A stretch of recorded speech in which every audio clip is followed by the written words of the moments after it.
Magandang araw kaibigan. Ang ating ikukwento sa araw na ito, ay ang pelikulang 10,000 BC, na pinalabas sa taong 2008, na pinagbibidahan nila Camilla Bell at Steven Strait. Halina't atin nang simulan. Noong taong 10,000 BC, ang tribo na kilala bilang Yagal ay nahihirapang mabuhay, dahil naging napakahirap na makahanap ng mga mammoth para gawing pagkain. Araw-araw ay gumagala ang kanilang mga ngaso mula sa tribo, upang maghanap ng makakain, at isang gabi ay bumalik sila kasama ang isang maliit na batang babae, na nagngangalang Evolet.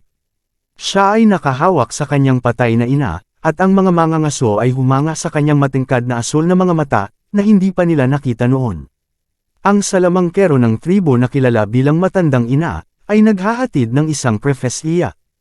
Ang mga demonyong may 4 na paa, ay darating sa kanilang lambak sa araw ng kanilang huling pangangaso, at isang makapangyarihang mandirigma ang babangon mula dito, na kukunin ang bata bilang kanyang asawa, at magkasama nilang aakayin ang tribo sa isang bagong buhay na wala nang magugutom. Gayunpaman ang pinuno ng tribo ay hindi naniniwala sa hula, at nais na makahanap ng isang paraan upang pakainin ang kanyang mga tao, sa halip na maghintay sa propesya ng maraming taon, ay naisip niyang gumawa ng aksyon. Pero bago siya maglakbay, ay binigay niya sa kanyang matalik na kaibigan na si Tiktik ang Holy White Spear, at hiniling sa kanya na protektahan ang kanyang anak na si Delay. Pagkaalis ng pinuno ay sinimulan si Delay na tuksuhin ang lahat ng batang lalaki, dahil sa pagiging anak ng isang duwag na tumalikod sa tribo, dito ay pinatigil ni Tiktik ang mga nag-aaway, at pinaalalahanan ang mga bata na huwag magsalita ng ganoon tungkol sa kanilang dating pinuno. Simula noon ay lagi na lang mag-isa si Delay, pero sinamahan siya ni Evolet dahil naiintindihan niya kung gaano kahirap ang mag-isa, kasi pinatay ng may 4 na paa ang kanyang mga katribo. Naantig siya sa batang babae, kaya nangako si Delay na hindi niya hahayaang mag-isa siyang muli. Lumipas ang ilang taon, ang dalawa ay gumugol ng maraming oras ng magkasama, at kalaunan ay umibig sa isa't isa. Nang dumating ang oras para sa huling pangangaso, ay sinabi ni Baku kay Delay na ang matandang ina ay sigurado na darating ang araw ng propesya, at ang lahat ay naniniwala na si Karen ang mananalo sa kamay ni Evolet. Naputol ang kanilang pag-uusap nang dumating ang dalaga, na binigyan ng pagkain si Baku upang makasama niya si Delay. Nag-aalala si Evolet na manalo si Karen dahil siya ay mahusay, kaya hiniling nito kay Delay na tumakas sila ng magkasama, ngunit tumanggi ang binata na umalis gaya ng kanyang ama, at nangakong mananalo ito sa pangangaso, na sa sandaling iyon ay ibinalita ni Baku na dumating na ang mga mammoth. Ngayon ay ipinaalala ni Tiktik sa mga mangangaso, na ang makakapatay sa hayop ay makukuha ang puting sibat at magiging bagong pinuno. Dito ay dahan-dahan silang gumapang sa kawang at si Tiktik ang unang nakahanap sa pinuno ng mammoth, kaya sinimulan niya itong sigawan para takutin. Ginaya ng ibang mangangaso ang ginawa niya, kaya nang magsimulang tumakbo ang mga hayop ay sinundan nila ito. Ang isa sa mga mammoth ay sinubukan na tumakbo sa isang makitid na daan at nahuli ito ng tribo, at inihagis ni Karen ang kanyang sibat sa nilalang ngunit hindi niya ito tinamaan. Dito ay ginalaw ng mammoth ang kanyang katawan hanggang sa makalaya at patuloy na tumakbo, habang nakadikit ang lambat sa kanyang katawan. Kaya sinabihan ni Tiktik ang mga mangangaso na bumitaw sa lambat dahil masyadong malakas ang nilalang, at naipit naman ang kamay ni Delay sa lambat kaya kinaladkad siya ng mammoth. Sa kalaunan ang lambat ay umipit sa bato at nagawang makalaya ng nilalang, at nagsimulang sumugod ito patungo sa kanya, naiwasan niya ang pag-atake nang nakawala siya sa pagkakatali ng kanyang kamay, at inihagis ang kanyang sibat ngunit mas lalo lamang nitong ginalit ang nilalang. Pagkatapos ay nakahanap siya ng isa pang sibat, ngunit ang isang ito ay naipit sa mga bato kaya sinubukan niyang tumakbo na lang papalayo. Pero hinabol siya ng nilalang at sa hindi sinasadya ay natusok ng sibat ang puso nito, at nadaganan nito si Delay. Mabilis na lumapit ang tribo upang iligtas siya, at binati sa pagpatay nito sa isang mammoth ng mag-isa, na kung saan ay wala pang nakakagawa kahit sino man. Dito ay inabot ng matandang ina ang puting sibat kasama ang kamay ni Evolet, at dinala ng tribo ang hayop upang kainin at sila'y nagdiwang, ngunit si Delay ay nakonsensya sa mga pangyayari, dahil ang pagkamatay ng mammoth ay isa lamang aksidente. Kaya't nagtungo ito kay Tiktik, dahil masama ang pagsisinungaling pero ayaw niyang mawala si Evolet. Sinabi sa kanya ni Tiktik, na hindi paraan ng mga Yagol na kunin ang puting sibat sa paraan ng kasinungalingan. Nang kinagabihang iyon sinabi ni Delay kay Evolet na ibinalik niya ang sibat kay Tik-Tik, ngunit mahal pa rin niya ito at gusto niya itong makasama. Nalungkot si Evolet na ibinalik ni Delay ang sibat bilang pagsuko sa kanya at umalis. Sa sumunod na umaga ang tribo ay biglang sinalakay ng mga demonyong may 4 na paa, at lumalabas na ito'y mga mangangabayo. Hinuli nila ang lahat ng malalakas na tao para gawing alipin, at pinapatay ang sinumang maglakas loob na lumaban sa kanila, habang nakatulog naman si Delay sa labas ng tribo upang harapin ang kasalanan nito, at nagising sa mga sigaw kaya mabilis itong pumunta para tumulong. Gayunpaman pinigilan siya ni Tik-Tik dahil wala silang kakayahan ang manalo, at napansin ng pinuno ng grupo ang kagandahan ni Evolet, kaya nagpa siya itong kunin para sa kanyang sarili. At nang pagkalis ng grupo kasama ang ilang mga alipin, ay sinikap ng mga nakaligtas na pangalagaan ang natitira sa kanilang tribo. Ngayon ay nagpa siya si Delay na sundan ang mga sumalakay, habang si Tik-Tik at Karen ay sumama rin sa kanya, at nais din ni Bako na sumama ngunit sinabihan siyang maiwan. Gayunpaman nang umalis ang tatlo, ay nagtago si Bako at sumama sa kanila ng palihim, na ipinaliwanag na walang natira sa kanyang pamilya. Pagkatapos nun ay naglakad sila ng ilang milya, at nakakita sila ng isang bungkos ng mga bato na nagpapahiwatig na may gumawa ng apoy. Nakita rin nila ang ilang piraso ng kwintas ni Evolet, na nagpapatunay na sila ay nasa tamang landas. Habang papalayo sila, ang grupo ay inabutan ng isang bagyo ng nyebe, at dahil ang matandang ina ay sumusunod sa kanilang mga espiritu ay nararamdaman din ito ang napakalamig na klima. Ang mga mangangaso ay nagawang makaligtas sa bagyo, ngunit nasira ng yelo ang mga bakas ng mga kabayo. Kaya naglakbay sila ng maraming araw at gabi, na nagsimula silang magtaka kung sila ay naliligaw na. Samantalang nadiskubre ni One Eye na inilalaglag ni Evolet ang mga bahagi ng kanyang kwintas, at nang tumanggi ito na ibigay ay sinaktan siya ng warlord upang masira ang determinasyon ng babae, habang dumaan ang grupo sa lugar na iyon, at nakita ang kwintas na puno ng dugo sa lupa. Nag-alala si Delay sa buhay ni Evolet, ngunit sinabi ni Bako na baka nawala lamang ito ng dalaga. Sa eksenang ito ay napansin nila kung paano lumilipad ang mga ibon palayo sa kagubatan, ang ibig sabihin ay dumaan ang mga mananalakay sa parteng iyon.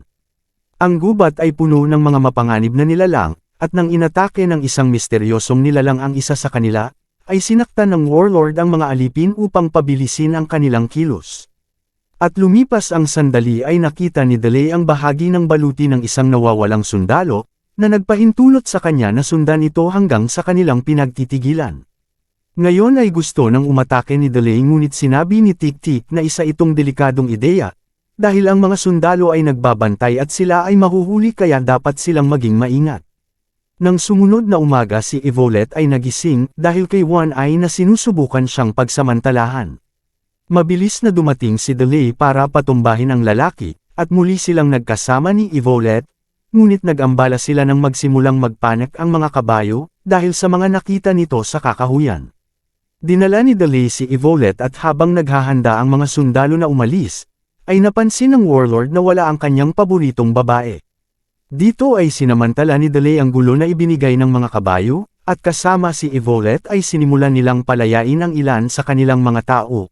Ngunit nakita sila ni One Eye, at nagsimula silang habulin ito, habang tumatakbo sila, ay nakasalubong nila si Tik-Tik at ang iba pa, pero sa kasamaang palad ay nagawa ni One Eye na mahuli si Karen.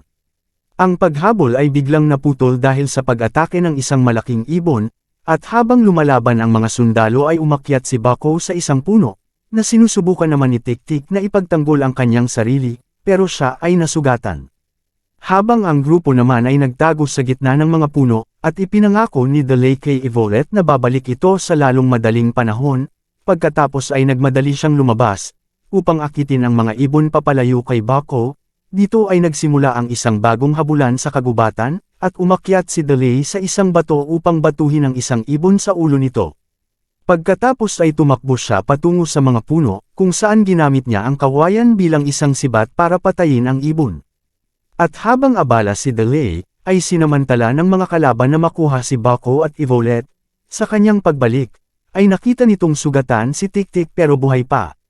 Kaya agad itong gumawa ng higaan upang dalhin si Tik-Tik, habang sinundan nito ang mga mananalakay, na humihinto lamang upang kumain at matulog. Sa unang gabi ay gumawa si Delay ng isang apoy at ginamot ang sugat ni Tik-Tik, habang humingi ng paumanhin dahil sa hindi ito nakinig sa kanya. Pagkatapos ay humanap siya ng pagkain, ngunit dahil tumatakbo ito sa dilim ay nahulog siya sa isang hukay at nawalan ng malay. Habang ang matandang ina ay nagising, at nakakita ng pangitain na merong mangyayari. Nang gabing iyon ay nagsimulang umulan ng malakas at napuno ng tubig ang hukay. Nagising siya sa lakas ng ulan at napansin nito ang isang saber-tooth na kasama niya sa hukay. Sa una naisip niya itong patayin, ngunit nakaramdam siya ng awa sa nilalang, kaya nagpa siya na palayain na lang at sinabing wag siyang kakainin.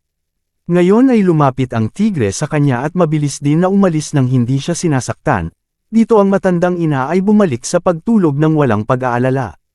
Habang si Delay ay umakyat sa hukay, at bumalik kay Tik-Tik na bumuti na ang pakiramdam. Dito ay nakarinig ang dalawa ng isang pag-atake sa kabilang burol, at nakita nila ang usok sa hindi kalayuan, kaya nagpa siya silang tingnan. Narating nila ang isang maliit na nayon, na sinalakay din ng mga mangangabayo.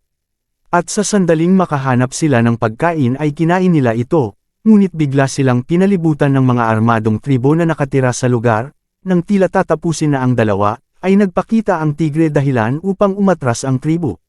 Lumapit ang hayop kay Delay na tila ba napakaamo, bago ito umatungal sa mga lokal dahil sa panganib na dala nila sa binata. Sa pag-alis ng tigre ay binaba ng mga lokal ang kanilang armas, at inanyayahan ang dalawa na kumain.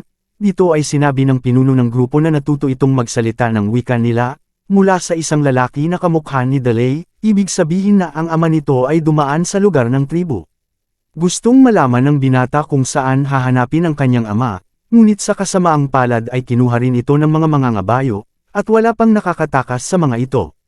Pagkatapos ay ipinakita ni Nakyudo ang ilang pinta, na nagsasabi ng isang profesya tungkol sa isang tao, na maaaring kumausap sa tigre at papalayain ang kanilang mga tao, na tila ba tumutukoy ito kay Delay.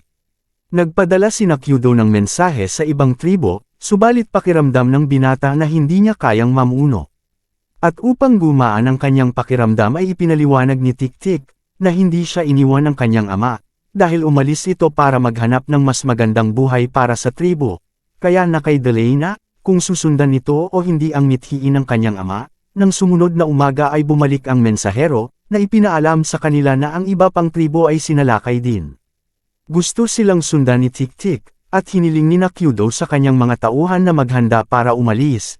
Habang nagpapaalam ang lahat sa kanilang mga pamilya, napansin ni Delay na nag-iisa si Nakyudo, sinabi ng lalaki na pinatay ng mga mangangabayo ang kanyang asawa, at kinuha naman ang kanyang anak na si Tudo. Lumipat ang eksena kala Bako, kung saan ay nakilala niya si Tudo, at nang huminto ang grupo para magpahinga, ay sinubukan ni Wan ay na painumin ng tubig si Bako, ngunit tumugon ang bata sa pamamagitan ng pag-atake nito. Agad na sinakal ni Wan ay ang bata para tapusin, pero hiniling ni Evolet sa warlord na pigilan ito. Hindi makatanggi ang lalaki sa kanya kaya't sinaktan nito si Wan Ai para mapahinto, na ikinagalit naman ni Wan Ai at alam niyang hindi niya masasaktan ang pinuno sa ngayon, kaya nangakong nababawi ito. Samantalang umalis sila Delay sa nayon, at nagulat na makita na marami pang tribo ang naghihintay sa kanila, dahil narinig ng mga ito na dumating ang kanilang dakilang pinuno.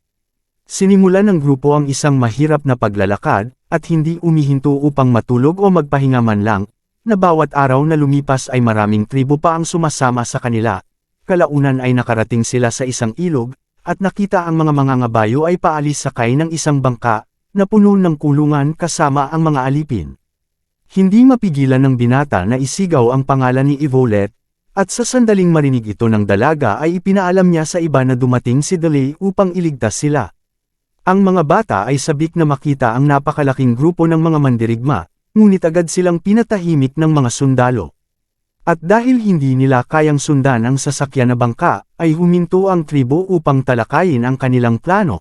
Sinabi na ang ilog ay gumagalaw na parang ahas sa buhangin at ang mga alipin ay dinadala sa mata ng ahas, na namamalagi sa ilalim ng araw at hindi gumagalaw sa ilalim ng buwan. Ang tanging paraan lamang na walang bangka ay sa desyerto, ngunit walang makakalakad ng ganun kalayo.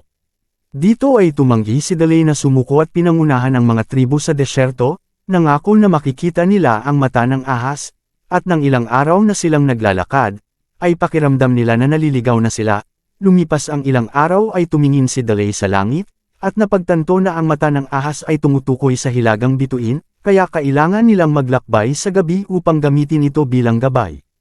Samantalang ang matandang ina ay tumigil sa pakikipag-usap kanino man, at nananatili lamang sa kanyang pwesto na naghihintay sa tamang sandali upang matapos ang kanyang tungkulin. Ngayon ay nahanap ng tribo ang lugar ng mga mangangabayo, sa isang lugar na tinatawag na bundok ng mga Diyos. Dumating doon ang mga bagong alipin, ilang araw na ang nakalipas, at pinapahirapan sila sa pagtatayo ng isang pyramid para sa isang maunlad na sibilisasyon. Ang mga lalaking ito ay inalipin din gaya ng mga mamoth, na tinatrate sila ng walang respeto na ikinagalit ni Bucko at Karen. Sa tuwing maririnig ang isang tunog ay dapat na lumuhod ang lahat, upang tanggapin ang kanilang pinuno na kilala bilang makapangyarihan at pati ang kanyang mga pari. Ang Panginoon ay hindi nalulugod sa mga alipin, sa kanilang mabagal na paggawa, kaya inutusan niya ang mga pari na mag-alay ng alipin bilang parusa, at ang isa sa mga kaibigan ni Karen ay itinapon sa labas ng gusali, na agad nitong ikinamatay.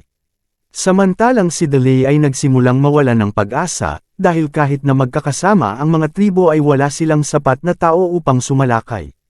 Gayunpaman sinabi ni Tik-Tik, na kung sasali ang mga alipin sa kanila ay mas magiging marami na sila. Nang sumapit ang gabi, si Delae at Nakyudo ay pumasok sa kulungan ng gusali upang tingnan ang mga alipin. Dito ay muling nakita ni Nakyudo ang kanyang anak. Tinanong naman ni Delae si Bucko tungkol kay Yvonne at nalaman na ang mga babae ay nasa ibang gusali.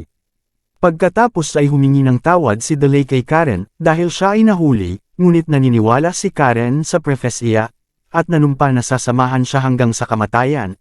May isang alipin mula sa ibang tribo ang nagprotesta sa plano ni Delae, dahil ang lahat ay malalagay niya sa panganib, at wala siyang pakialam kung gaano karami ang mga sibat nila.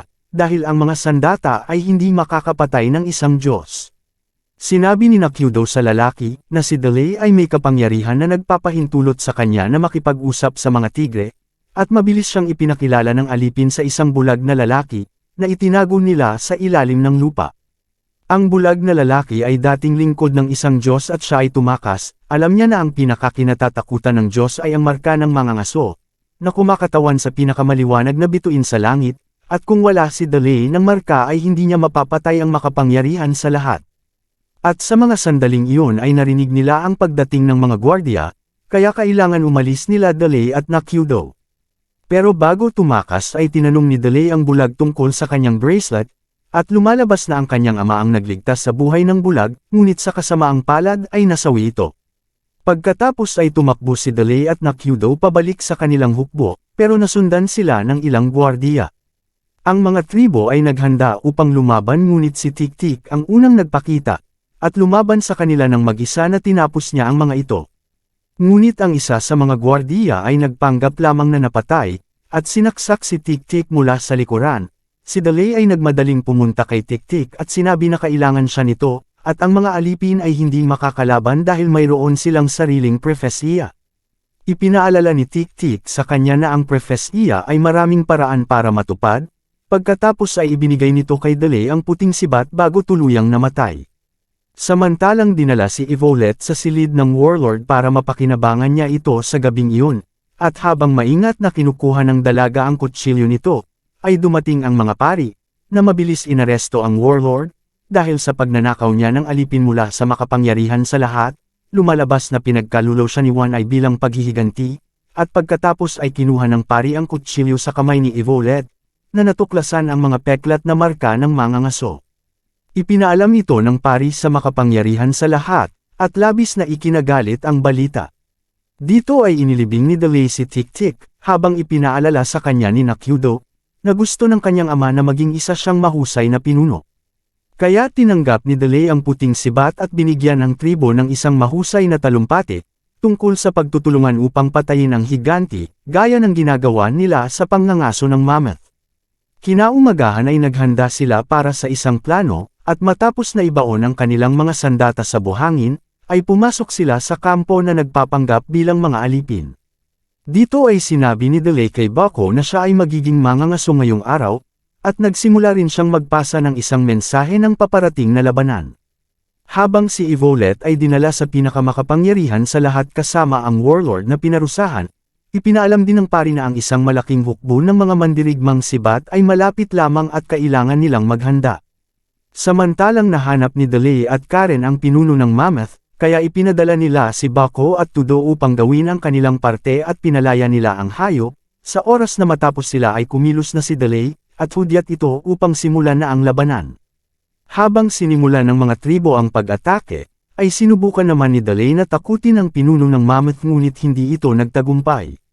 Sa sandaling iyon ay parating na ang mga gwardiya at hinarap sila ni Karen, upang bigyan ng oras si Delae at siya'y nasawi kalaunan. Sa galit ay tinusok niya ang Mammoth at sumigaw ng malakas. Ang hayop ay nagsimulang tumakbo pababa at sinundan pa ito ng iba pa, habang sinasagasaan nila ang mga gwardiya. Napansin ito ng iba pang mga alipin at nagbigay ito ng inspirasyon sa kanila na maghimagsik, kaya hindi nagtagal ang lahat ng alipin ay lumaban sa buong lugar. Nang marinig ng makapangyarihan sa lahat ang nangyari, ay inutusan nito ang pari na patayin si Evolet sa harap ng lahat upang mawalan sila ng pag-asa. Sa oras na makita ito ni Delae ay pinahinto niya ang mga mandirigma at ang mga alipin, habang ang iba ay hindi napigilan na lumuhod nang marinig nila ang tunog. Dito ay nagpakita ang makapangyarihan sa lahat, at nagbanta na kung hindi tatalikod si Delae ay papatayin nito si Evolet. Inalok niya ang binata na kunin ang dalaga at umalis sa lugar, at tinanggap ito ni Delae at sinabing isasama niya ang kanyang mga katribo. Pumayag ang makapangyarihan sa lahat sa gusto ni Delae, pero nagtanong ang binata kung anong mangyayari sa ibang mga alipin. Sumagot ito na sila ay magtatrabaho sa kanya habang buhay. Sa galit ni Delae ay ibinato niya ang kanyang puting sibat at mabilis na pinatay ang makapangyarihan sa lahat, at sinabi niya sa lahat na hindi ito isang Diyos at siya ay tao lamang.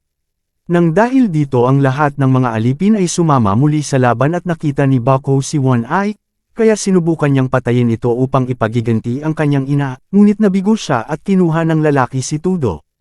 Pero mabilis na pinatay ni Nakyudo si One Eye upang iligtas ang kanyang anak, habang ang mga alipin ay pumasok sa loob ng gusali upang patayin ang mga pari at sunugin ang kanilang bangka. Dito ay kinuha ng warlord si Evolet at sinakay ito sa kanyang kabayo. Nakita ito ni Delae kaya hinabol niya ito, at nang makita siya ni Evolet ay kinuha naman nito ang isang palaso para saksakin ang warlord, dahilan upang mahulog silang dalawa sa kabayo. Ngayon si Evolet at Delae ay tumakbo patungo sa isa't isa, ngunit bago silang magsamang muli ay pinakawalan ng warlord ang isang palaso at tumama ito kay Evolet. Naramdaman din ito ng matandang ina na nagsimulang tumulo ang dugo sa ilong, at isang galit na Delae ang tumakbo patungo sa warlord upang patayin ito gamit ang puting sibat. Ang mga tao sa paligid ay nagsimulang ipagdiwang ang kanilang tagumpay, ngunit si Delae ay naghihinagpis ng pumanaw si Evolet sa kanyang mga kamay.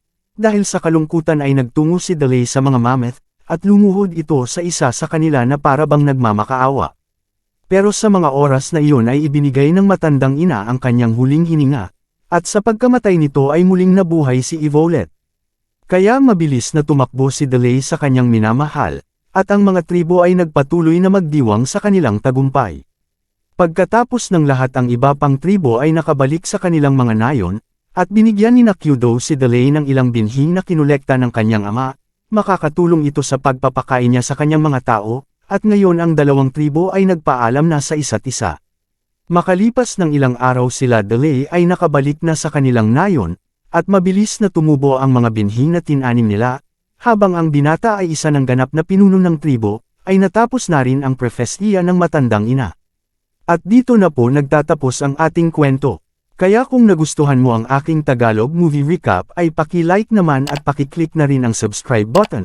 Huwag mo na rin kalimutan na mag-iwan ng mensahe upang masuportahan ang aking channel. Maraming salamat po.